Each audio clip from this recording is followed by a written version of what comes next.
Të moshuarit e qendrës Besa në Barbullush të bashkisë Vaudejës do të kenë së shpejti një mjedis bashkohor dhe dinjitoz jetese.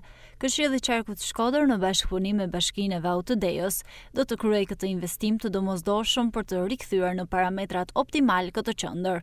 Kryetari Edmond Dou dhe Kristian Shkreli me stafet e tyre pa nga afër gjendjen e këtij institucioni, ku njohën me problematikat që ka sa i përket lagështisë edhe ofrimit të shërbimeve. Ky është një investim i cili ndikon drejt për së drejti në pjesën jetësore, në rritjen e cilësisë së jetës së banorëve të kësaj qendre, ku është një investim jo thjesht në një godinë rezidenciale, por është një investim në dinjitetin dhe respektin që secili prej nesh duhet të kemi ndaj moshës së tretë e kryesisht gjyshërve tanë.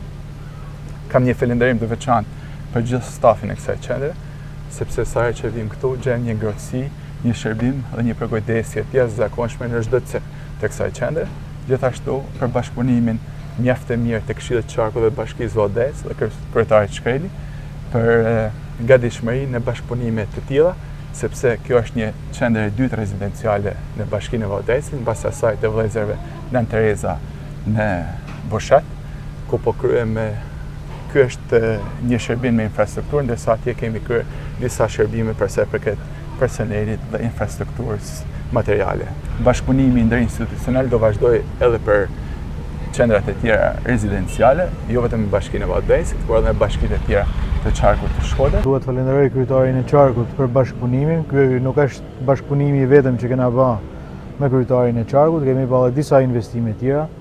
Faktikisht Azilia ka pas shumë të nevojshme rekonstruksionin, sepse është në një gjendje jo të mirë dhe duhet falenderoj për bashkëpunimin dhe për gatishmërinë të cilin ne kemi pas gjithmonë me kryetarin e Qarkut dhe shpresojmë që t'ja lehtësojmë jetën sa më shumë gjyshërve që kemi në këtë azil. Punimet pritet të mbyllen brenda pak muajsh dhe kjo shtëpi të moshuarish të kthehet në një qendër model për trajtimin e moshës së tretë, ku aktualisht marrin shërbim 20 persona.